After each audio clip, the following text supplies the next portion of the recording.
Welcome in to Studio de Jeffrey and also Studio de Holley, and welcome to Believe in the Cowboys. You don't have to believe in them; it's just the name of the show. Okay, trust me. You can believe as much or little as you want. I don't give a crap. All right, but I'm Jeff Cavanaugh. If I remember where I put the audio on my buttons, this is former Cowboys wide receiver Jesse Holley. Oh, Jesse Holley went 77 yards. It must be a reality show. Yes, and this is Believe in the Dallas Cowboys. And we're going to talk Cowboys draft with you, and we're going to do it courtesy of our friends. This show is brought to you by, we are presented by Bet Online, where they got you covered on every single sport. Not a lot. You know what? Go with the Dallas Stars right now. The Mavericks didn't care, didn't try, cost them 750 grand. But go get you some of that Dallas Stars versus Minnesota Wild. You'll find out. I don't want anybody to be irresponsible, but you will find that just a little something on it makes every game more interesting. So get on Bet Online, use the promo code BELIEVE, BLEAV, and get up in there. Mix it up a little bit. Get some golf action. Throw something at UFC, even if you have no idea what's happening. They're your headquarters for all of these sporting events, and getting a little something on it. You get a 50% welcome bonus on your first deposit if you use the promo code BELIEVE, BLEAV, BLEAV, BLEAV. Hi, Jesse. What up, brother? How are you? I'm just chilling on a Saturday morning, seeing if anybody wants to talk Cowboys draft with us. What do you think? What do you think the odds are anybody wants to talk Cowboys draft with us? This is Cowboys. They always want to talk anything and everything Cowboys. Draft, roster, front office. They want to talk football. See, they're coming in now. All right, well, they can come on in and you guys can leave questions. I'm going to post on my Facebook. If you don't follow me on Facebook, get it together. Oh, look at that. My Facebook already pops it up there, so people already see it. How does Facebook work? Like, is that like for all like who do you communicate most with on Facebook? I've never had a Facebook. 97 Won the Freak listeners. I only go to the 97 Won the Freak listener group on Facebook or my personal page where people can follow me and I talk to them. I don't go out in public on Facebook. I stay in the house. Shout out Twiz the Great 23, repping Jersey. I hope you're I'm repping. I'm always repping Jersey. Hope you're always repping Jersey too. I'm not repping Jersey at all. And that's how I know he's from Jersey, because only people from New Jersey say Jersey. Like if you're from New Jersey, you say Jersey. If you're not from Jersey, you say New Jersey. I say Joyzy. And we're just to start this thing out of the chat. Alex, would you rather one have a hard-hitting middle linebacker or a finesse player that covers but can't hold up on tackles? First of all, I want to say I think it's dirty the way you phrase that, because you called him finesse because he could cover but couldn't hold up on tackles. If you can't tackle, you're screwed. But if you told me I could be good at one and okay at the other, give me the dude that can cover. Welcome to 2023 in the NFL. I want Fred Warner over whoever your favorite linebacker is. You take Ray Lewis, I'll take Fred Warner. But only in 2023. I'll take Ray Lewis in 1999, though. 2000. Rock and roll. You know, the league has changed significantly, and as it should, right? Like it really should. And I think more people, there used to be like, you used to find more players that can do everything back in the day, to now you're finding more specialized players in certain positions. I'm not saying like, there's certain guys who still can do a multitude of things. Like we have one, right? We have a guy, Micah Parsons, defensively. Of course, he's a linebacker, he's a rush in. I'm almost positive that if you needed him to, he could take a 12-yard drop and play safety. Like he can just go 12 yards back and play safety. Like I do. I think like you. Now I don't know if he'd hold up at corner. Like if guys are running straight verts, yes, he can run with them. But when guys start doing all the wiggling and moving like that, I think Micah will get a little bit lost. But he can maybe play corner against some ex receivers where he could get up on the line. They might not get off the line. He might be able to beat him up a little bit. Right. But like more guys now, to the question of, you would have one guy who was a really good tackler or one guy who's more finesse player. There's so much now specialized in the game, and I think that's another part of coaching. Bill Belichick, to me, is one of the great coaches at taking someone's strength and strictly using you for that. Like, I'm not asking you to do anything else. I'm just going to ask you to do this. And I'm going to put you in a situation to do this. And if you can't do what I think you can do well, really well, all the time, you won't have a roster spot. But if you can, then you'll play for my team for 15 years. And more coaches are as the new age coaches begin to kind of infiltrate the NFL coaching space, you start seeing more and more of that, of the specialty guys being able to do a specific thing and just do it really well. Yeah. Isn't that the same thing we kill Garrett for? Like Garrett will be like, "You run slants," or is the difference that Belichick is talking about a role and Garrett is talking a lot about like plays, like you run stops, you run slants. Yeah, but that's a good point.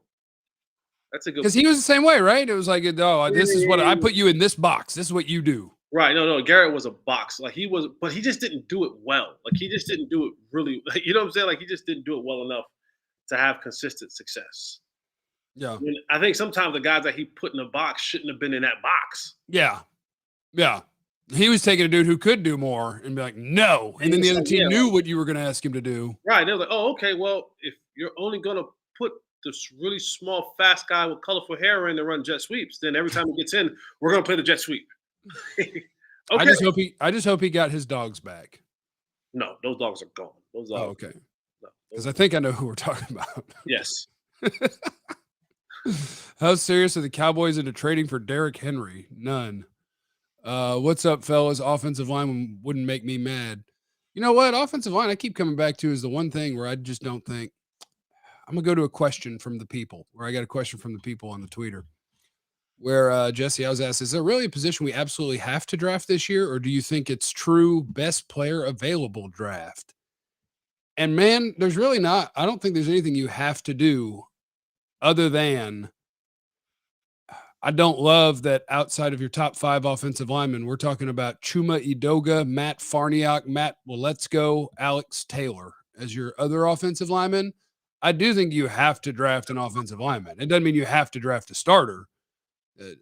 I'm also ignoring what the Cowboys said a couple weeks ago, where Jerry was like, "Yep, Terrence Steele, we might look at him at guard, and we might." I don't care what he said or what any of them said.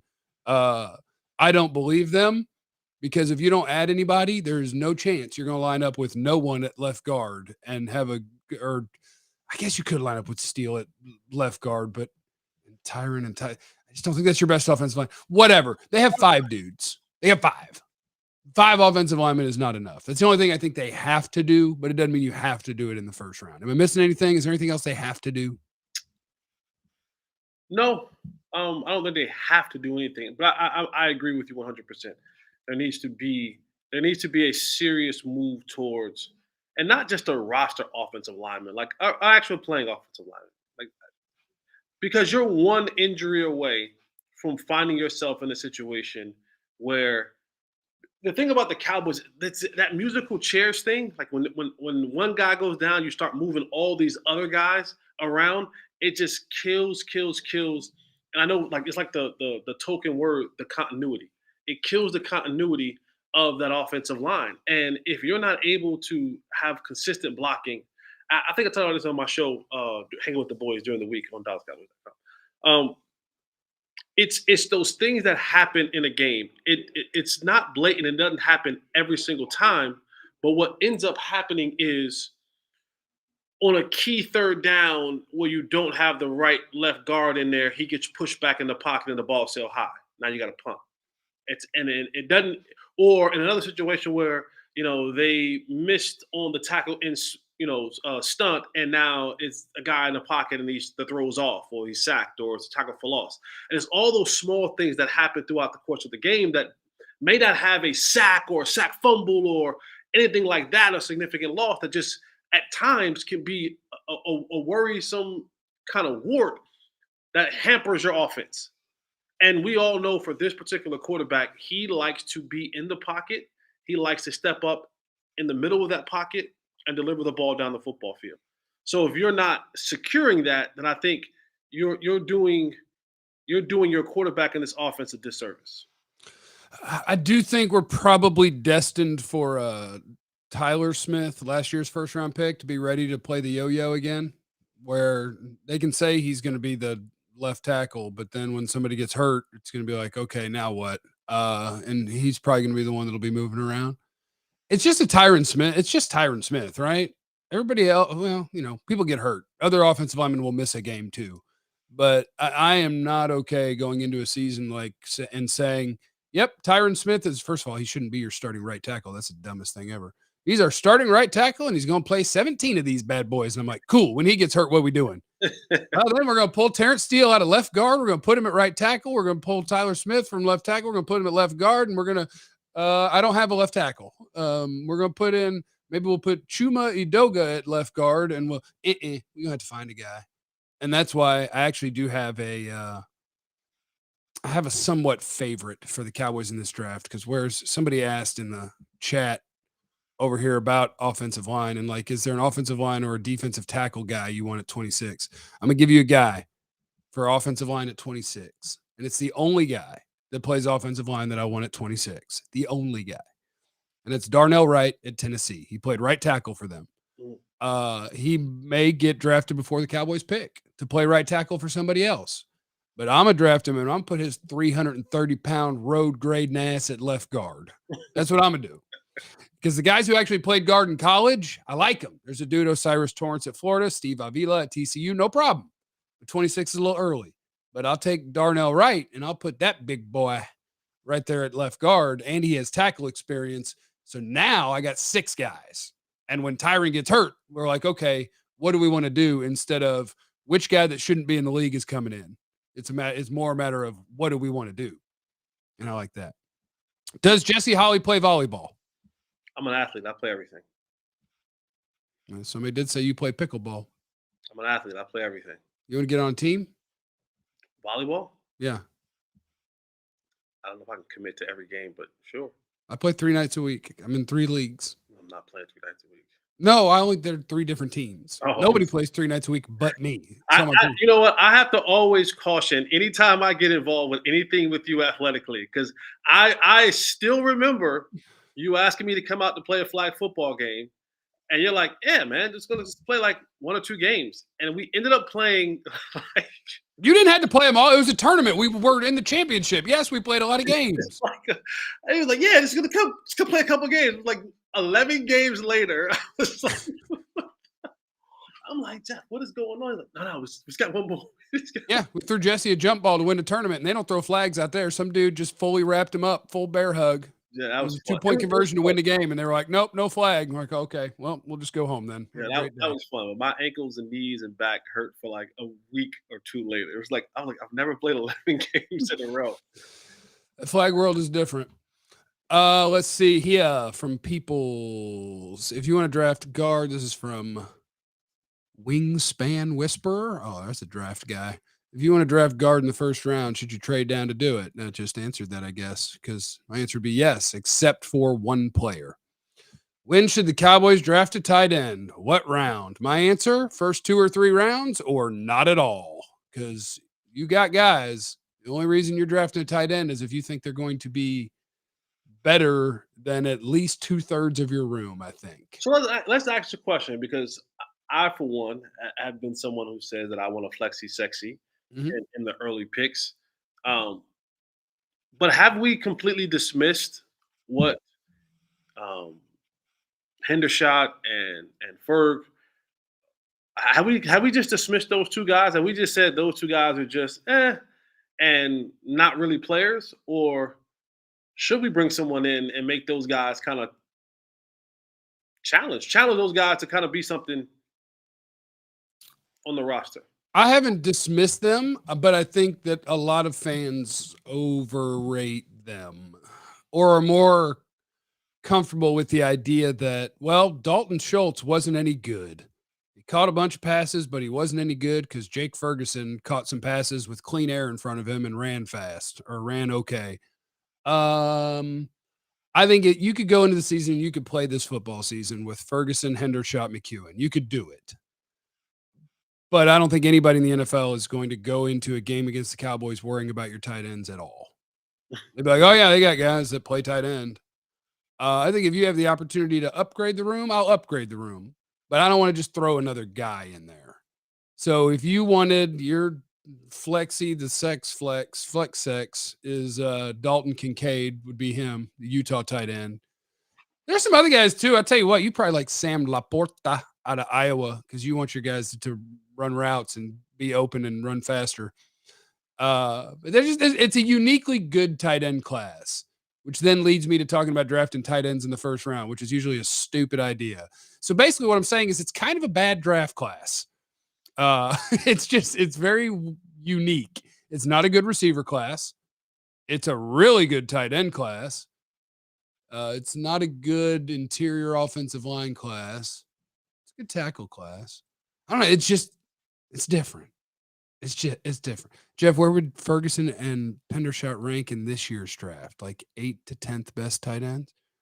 Peyton Hendershot was undrafted. So y'all need to just remember that. Ferguson was a mid-round pick, so he would probably be the 7th or 8th best tight end in this class. So if you take somebody you like better than you liked him coming out, sweet. But I don't need a late tight end to just hang out. I don't need that. Completely random, still football related, but completely random. Cowboys related. I don't know if it's football related. What's your take? Cowboys have turned to the ink. Like everybody on the Cowboys now is inked up. Like, is that the new trend? Am I just old and I'm missing the trend? You see on Instagram and on Twitter that Dak got a leg sleeve, CD got a back, chest, and leg all done, and Tony Pollard got one, and I'm missing like 2 or 3 other ones. Like everybody, and whatever artist that they're using, because they're using the same people. They figure out this system. They all use the same guy, so they can have 5 guys working on you at the same time, which is amazing. Like that's organized chaos if you've ever seen one before. And he has now, because of the Cowboys, bought his summer home. He has gotten his second property on the lake or on the ocean somewhere because of what those tickets cost. But is that the new trend? Is that the Cowboy trend of the year, of the offseason? Tattoos? I don't know, because I've never been good at being cool, but I feel like they're doing that to be cool. Like somebody really likes it. Like CD was probably first, right? His back was done before Dak's leg. And Dak was like, man, that's badass. So I want to be badass. Here, let me do it. And then Dak did it on a leg that looks like a damn tree trunk. So it does look badass. Yeah. My guy is stout in the lower body, hips, butt, thighs. I'm going to edit that part out. I don't ever edit anything out. So I just said those words for no reason. I don't know. I don't know. I think guys just want to fit in and be cool. I think it's the same thing as in life. We're just like, I don't know. You did it. It looks fun. I want to do it because then you'll think that I'm cool and I thought you were cool. And basically what I'm saying is I have no opinion or thought on the matter. I mean, it makes well for the Hoochie Daddy shorts. For the what? For the Hoochie Daddy shorts. Okay. Yeah. The Hoochie Daddies are like the thigh, like the way above the knee.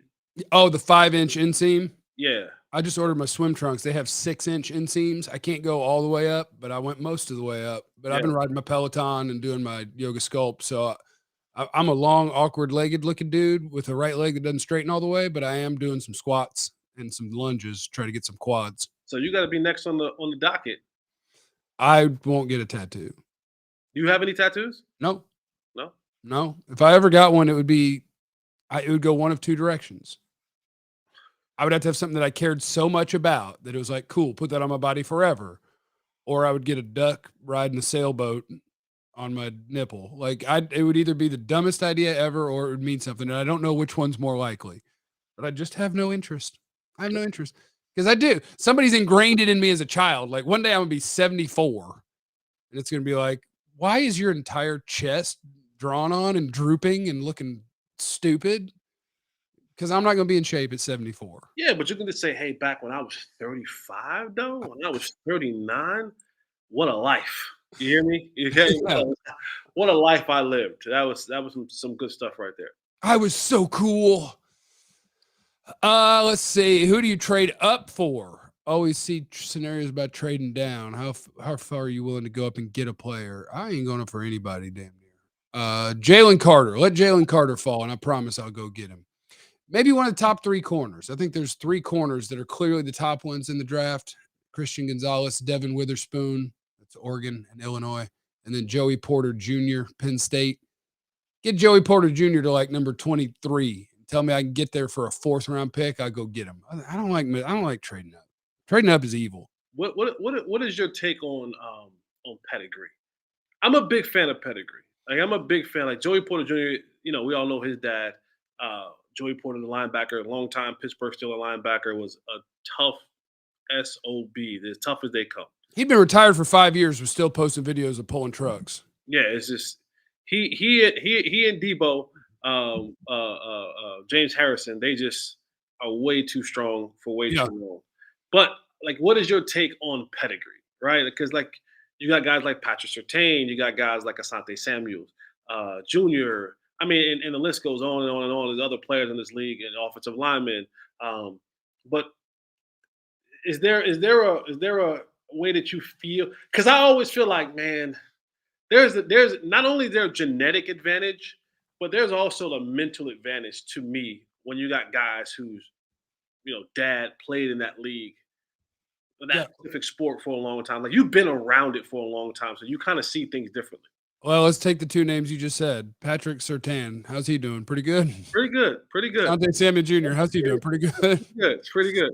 Yeah, I think I'll take Joey Porter Jr. I mean, it's totally different if the dude can't play. But if you're talking about stacking up guys that are 1st round picks or 2nd round picks, I don't know if it's consciously or subconsciously. Will I give a little edge to the guy that I'm like, I know that his dad played in the league for 12 years? Yes, because it's an advantage. It's one of those, I think it's one of those like great debates in sports, right? Like, let's take the NFL. We talk about nepotism a bunch in the NFL and in all pro sports and in the entire world, matter of fact. And it's facts. The most qualified people don't have all of the jobs that they should. But do you think if you're going to be a coach, you think that maybe there's an advantage to growing up as Bill Belichick's son? Yeah, maybe. Yeah. You think maybe there's an advantage to growing up that way? So yeah, I think that works for players and coaching. But I also think that there's a lot of coaches that have the same last name as their daddy that suck, and teams keep giving them jobs. But we're not gonna worry about that. Yeah, I love Joey Porter Jr. And let's see. It's not the pedigree, it's the ability to get high-level training far sooner than others. That's not true, because if you don't have the DNA for it, I don't care what your training is. I could have trained the best I wanted. I wasn't going to play after Abilene Christian. Maybe the USFL as a 5th receiver. What wish that was a thought process when it came to TJ Watt. People had TJ Watt right. Cowboys didn't. Oh, Jesse quit. Are you still here, Jesse? All right, peace.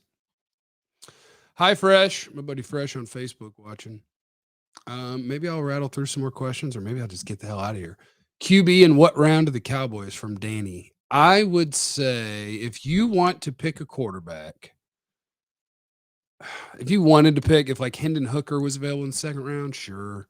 If not, just throw a late pick throw a 7th rounder at Stetson Bennett or Max Duggan or Houston's Clayton Tune, whatever.